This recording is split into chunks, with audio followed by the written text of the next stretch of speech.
하락하는 단지들이 지금 꽤 많이 나오고 있어요. 지금 팔고 싶은 사람 굉장히 많은데 이 빨간색 선이 사고 싶은 사람이거든요. 사고 싶은 사람은 거의 바닥이죠. 앞으로 30에서 50% 정도 하락이 예상이 되고 있고요. 상상이 안 가죠. 네. 지금으로서는 아마 상상이 안 가실 텐데, 만약에 좀 이 하락이 길어진다라면 27년, 28년까지도 하락을 할 가능성이 있어 보입니다. 내년 중순 정도 전에 그래도 매도를 하실 수 있는 분이라면 매도를 하시는 게 좋겠다라고 제가 말씀드렸고,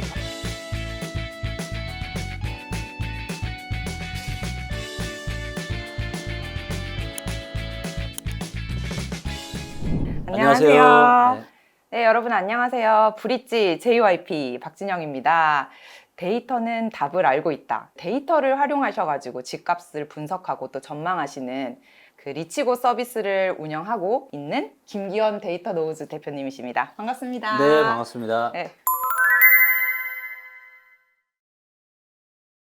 대표님이 지난 3월쯤에 네. 브릿지에 출연을 하셨었잖아요. 네. 그때 출연하시고 지금 9개월이 지났는데도 네. 아직도 팬들의 댓글이 달리고 있습니다. 아직도 네. 달리고 있어요? 아직도 네. 달리고 있어요. 예리한 통찰, 굉장한 분석이다. 네. 그리고 최근에는 지금까지 이분 하신 말 다 맞았다. 네. 뭐 이런 말씀들도 있더라고요. 그래서 네. 저희가 요즘 말로 이제 재소환을 할 수밖에 없었다는 네. 말씀을 이제 드리면서 네. 네. 오늘도 네. 스마트한 전망 또 네. 분석 부탁드립니다. 그럼 제가 단도직입적으로 좀 여쭤봐야 될 것 같아요. 저희 네. 3월 네. 브릿지 출연을 하셨을 때 네. 이제 올 연말 그리고 내년 상반기쯤에는 부동산 시장에 변곡점이 올 거다. 네. 이제 하락 변곡점이죠. 그렇죠. 그런 말씀을 하셨었는데 네. 지금 또 여지없이 하락 조짐이 좀 보인다는 말들이 나오고 있거든요. 그렇죠. 거래량도 많이 줄고 네. 상승폭도 확실히 줄었어요. 맞아요. 그래서 이게 진짜 이제 집값 하락이 시작된다라고 볼 수 있는 건지. 부동산 시장의 변곡점이 뭐냐, 변곡점의 정확한 의미가 뭐냐. 부동산 시장은 항공모함과 같아요.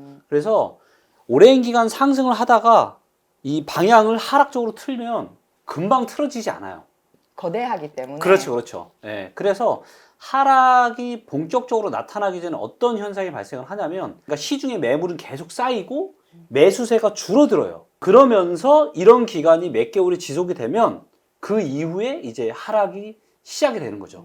그리고 이제는 이미 고가 아파트들 이외에 중저가들 아파트들은 이미 하락하는 단지들이 지금 꽤 많이 나오고 있어요. 10월 초에 제가 글을 올렸어요. 이제는 변곡점이 올 것이다가 아니라 이제 왔다. 그리고 제가 말씀드리는 변곡점은 하락이 시작되기 바로 전 단계인 팔기가 어려운 시장. 이걸 제가 이제 변곡점이라고 이야기하는데, 10월 달에 수도권과 대구 부동산 시장의 변곡점이 시작이 되었다. 이렇게 말씀을 좀 드릴 수 있겠습니다. 하락장이 시작되면 이제 금융위기보다도 네. 더 충격파가 클 수도 있다. 네. 뭐 역대급 하락장이 올 수 있다. 그렇죠. 이렇게 말씀하셨는데 네. 얼마나 세게, 얼마나 길게 올 것으로 보시는지. 네네. 네. 저 같은 경우는 데이터에 기반해서 말씀을 드리다 보니까 다른 분들보다는 좀 더 이제 명확한 그런 말씀을 제가 좀 드리는데, 근데 이제 그러함에도 불구하고 미래는 항상 예상하지 못한 그런 방향으로 흘러갈 수 있잖아요. 그렇기 때문에 데이터에 근거해서 나름 명확한 그런 전망을 하겠지만, 그러함에도 불구하고 겸허한 마음으로 저 역시도 전망 분석을 한다라는 말씀 제가 드리고 시작을 좀 하도록 하겠고요. 네, 모든 변수를 예상할 수는 없으니까. 그렇죠. 하지만 큰 그림은 데이터를 보면 어느 정도 알 수 있는 거죠. 네, 네. 수도권의 지금 이제 상승세가 거의 다 지금 끝나가고 있다. 이런 징조들이 명확하게 이제 보여지는 데이터 중에 하나가 뭐냐면 거래량 데이터예요. 주식이나 부동산이나 거래량은 속일 수가 없어요. 거래량은 더 이상 지표로서 작용을 하지 않는다. 이런 말들도 있더라고요. 신고가도 하나씩 터지고 거래량은 그렇죠. 적지만. 그거는 이제 거래량을 아주 이제 미시적으로 봤을 때 그런 거고요. 아주 오랜 기간을 두고 큰 흐름에서 놓고 봤을 때는 거래량 데이터가 굉장히 중요해요. 그리고 이 거래량이 보시면 요 차트가 수도권에서 이제 실거래가가 공개된 2006년부터 최근까지의 거래량 데이터예요. 네. 월간 거래량 데이터. 근데 사실 이런 거래량은 별로 의미가 없어요. 근데 아주 의미 있는 거래량이 지난 15년 동안 3번 터졌어요. 보시는 것처럼 이제 2006년 말에 한번 터졌었고요. 그 다음에 2015년에 거래량이 터졌었고, 그 다음에 2020년 중순에 거래량이 터졌어요. 그러니까 엄청난 거래량이 터진 게 딱 3번이에요. 그리고 거래량이 이렇게 터졌다라는 건 어떤 의미가 있냐면 손바뀜이 그만큼 많이 일어난 겁니다. 누군가는 그만큼 팔았고 누군가는 그만큼을 산 거예요. 만약에 바닥에서 거래량이 터졌다. 바닥에서 올라가는 중간에 거래량이 터졌다. 이거는 뭐냐면 세력들이 매집을 한 거예요. 쉽게 얘기하면 선수들이 산 거죠. 그런데 계속 올라가다가 고점에서 고평가 되었을 때 거래량이 터졌다. 그거는 무슨 의미냐면 선수들은 팔고 초보들이 산 거죠. 패닉바잉이 시작. 그렇죠. 자, 그런데 최근에 이제 2020년에 터진 거래량을 놓고 보면 이 거래량이 2015년의 거래량과 성격은 매우 달라요. 2006년 말의 거래량하고 이게 성격이 똑같거든요.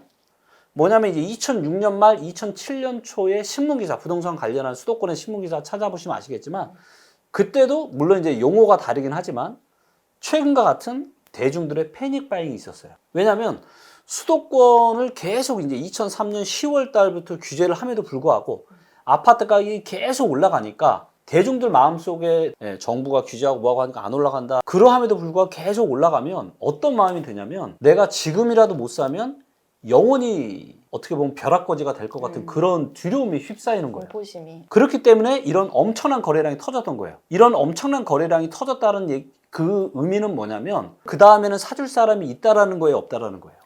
많이 부족하겠죠. 그렇죠. 별로 없어요. 별로 없다라는 겁니다.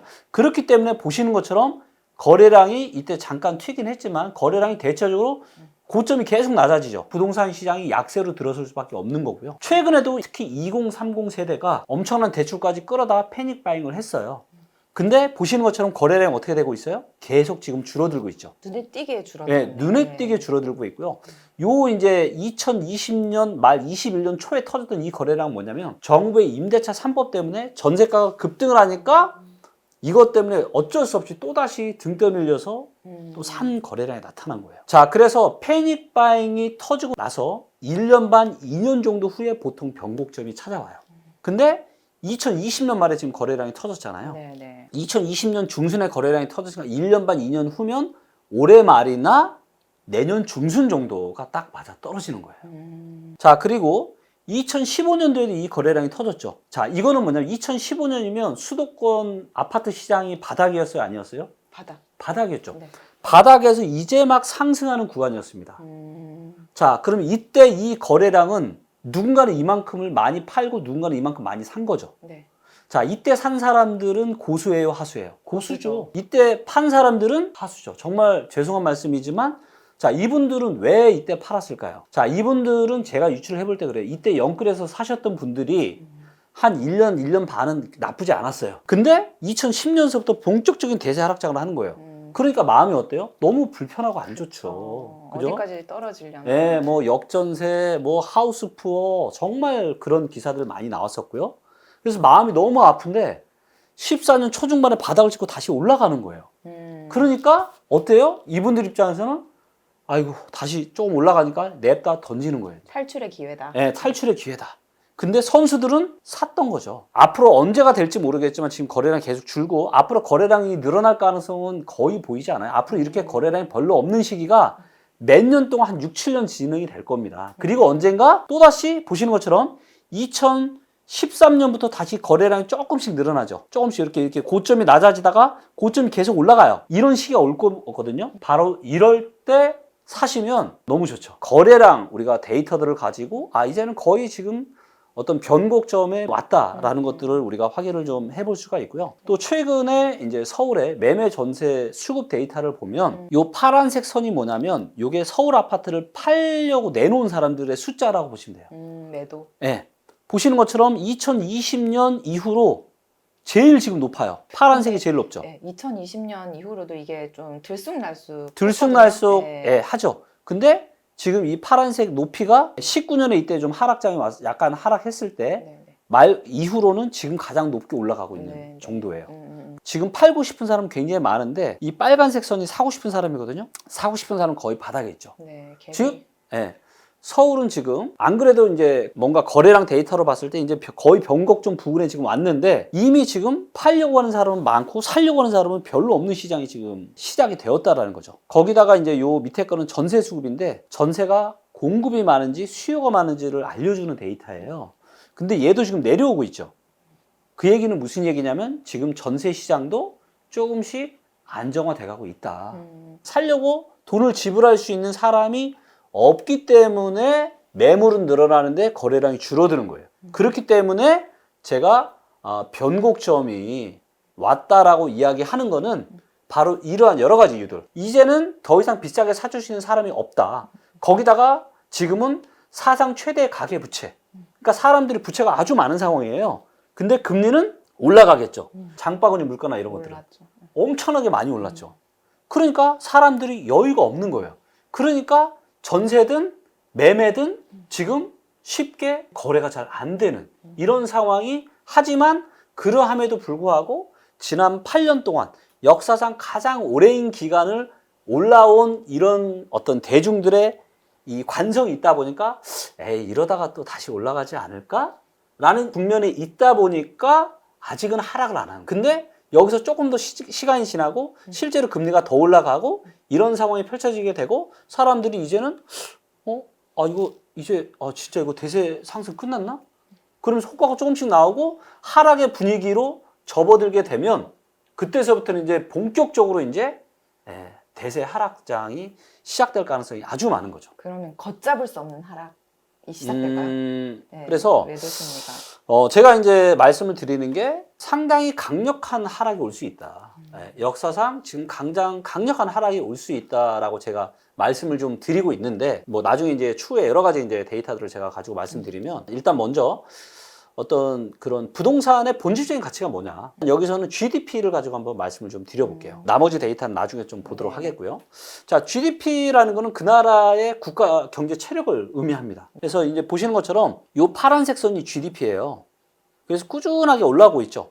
GDP가 올라가는 속도만큼 아파트 가격이 올라가는 거는 괜찮아요. 그런데 최근에 GDP가 올라가는 속도 대비해서 요 주황색 선인 아파트 가격이 올라가는 속도가 어떻죠? 너무 가파르죠?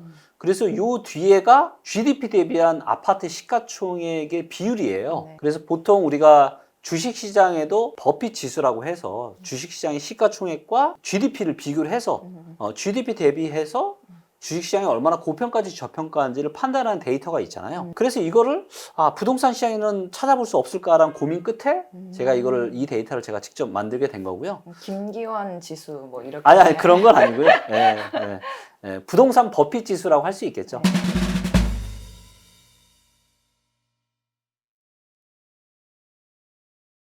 그래서 이제 보시면 어때요? 지금 최근에 엄청난 급등을 하게 되면서 이게 거의 10배 근처까지 됐어요. 즉 지난 역사상 평균 정도인 한 5에서 6 정도 대비해서 거의 2배 가까이 지금 고평가 되어 있다라는 거고, 그 얘기는 절반 정도까지도 떨어질 수 있는 가능성을 우리가 부동산 버핏 지수에서 한번 힌트를 찾아볼 수가 있는 거죠. 역사상 가장 큰 하락과 상당한 하락 기간이 예상되는 이유는 GDP 대비해서나 소득 대비해서나 통화량 대비해서나 전세 대비해서나 물가 대비해서 모든 어떤 부동산의 본질적인 가치 대비해서 역사상 최고로 고평가되어 있고요. 오래된 투자 격언이 있는데 산이 높은 만큼 골이 깊다. 그래서 여러 가지 데이터 상으로 봤을 때 앞으로 30에서 50% 정도 하락이 예상이 되고 있고요. 상상이 안 가죠. 지금으로서는 아마 상상이 안 가실 텐데, 실제로 금리 위기 때도 작게 떨어진 수도권 아파트가 15에서 한 20% 정도 떨어졌고요. 많이 떨어진 아파트는 30에서 40% 정도, 심하게는 45% 정도까지 떨어졌어요. 근데 그때의 어떤 고평가보다 지금이 훨씬 더 심해요. 거의 역대급 고평가. 네. 그래서 30에서 50% 정도 하락이 되지 않을까. 요게 이제 22년 중순. 그래서 제가 이제 최근에 말씀을 드리는 게 내년 중순 정도 전에 그래도 매도를 하실 수 있는 분이라면 매도를 하시는 게 좋겠다라고 제가 말씀드렸고, 그래서 내년 중순부터 그래서 내년 하반기 정도에 본격적인 하락이 오지 않을까. 그렇게 보고 있고, 이렇게 해서 하락이 시작이 된다라면 최소한 25년에서 26년까지 하락을 하게 될 거고요. 만약에 좀 이 하락이 길어진다라면 27년, 28년까지도 하락을 할 가능성이 있어 보입니다. 무섭게 떨어지네요. 2028년까지 하락할 수도 있다라고 잡은 좀 근거는 좀 어떤 아, 가요? 네. 어떤 근거가 있냐면 우리가 이제 지난 과거에도 놓고 보면 그러니까 대부분의 사람들은 부동산 시장이 계속 올라가는 걸로만 생각을 하고 계시는데 실제로 그렇지 않아요. 97년 IMF 때도 엄청나게 많이 떨어졌었고요. 그다음에 2008년 금융위기 이후로도 부동산 가격이 엄청나게 떨어졌습니다. 그리고 한 번 하락세가 시작이 되면 이게 최소한 3, 4년은 가요. 이 하락의 흐름이. 자, 그래서 원래는 통상적으로 한 25년, 한 26년 정도에서 하락이 멈춰야 되는데, 근데 이제 지금 어떤 문제가 있냐면, 정부가 뒤늦게 지금 공급 정책을 펼치고 있고, 그래서 이 3기 신도시나 이런 것들이 언제 입주가 될 거냐? 빠르면 26년, 27년, 늦으면 27년, 28년 정도에 아마 입주가 될 거예요. 2017년, 18년에 수도권에 엄청난 입주 폭탄이 있었습니다. 그래서 많은 부동산 전문가들이 수도권 부동산 하락할 거라고 전망을 했어요. 그리고 그 말을 믿고 아파트를 사지 않았던 분들이 너무나도 많았습니다. 근데 데이터의 전망에서 저는 무슨 소리냐, 올라갈 거다라고 저는 전망을 했었고, 자, 근데 그 이유가 뭐냐면 입주 물량도 중요하지만 이게 올라가는, 그러니까 저평가되었다가 바닥치고 올라가는 중간에 입주 물량이 터지는 거랑 하락하는 와중에 입주 물량이 터지는 거는 완전 달라요. 그러니까 상승하는 와중에 입주 물량이 터지는 건 이거 이겨내요. 이겨내고 다시 가요. 살 수 있는 찬스. 그렇죠. 근데 만약에 내려가는 중에 하락이 돼서 사람들의 투자 심리가 얼어붙어 있는데 그때 입주 물량이 쏟아지면 어떻게 돼요? 미분양 폭탄이. 더 그 하락세가 더 심해지고 더 길어지죠. 그래서 이거는 이제 3기 신도시가 정확하게 입주가 언제 될 거냐, 이거는 그 누구도 아직 예단할 수 없어요. 그래서 아마 26, 7년, 늦으면 27, 8년 이렇게 지금 얘기를 하고 있는 거거든요.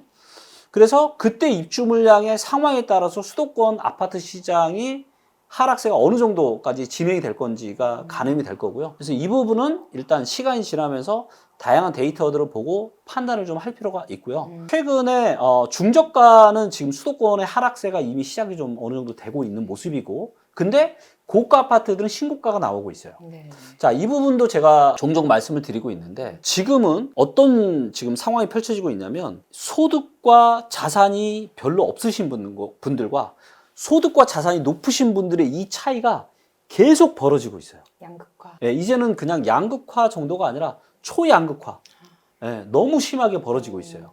예, 자, 그렇다 보니까 어때요? 자산과 소득이 양극화 된다는 건 부동산 시장도 양극화가 일어날 수밖에 없다. 예, 그래서 지금 고가 아파트는 대출도 안 해주잖아요. 네네. 결국은 누구밖에 못 사요? 있는 사람들.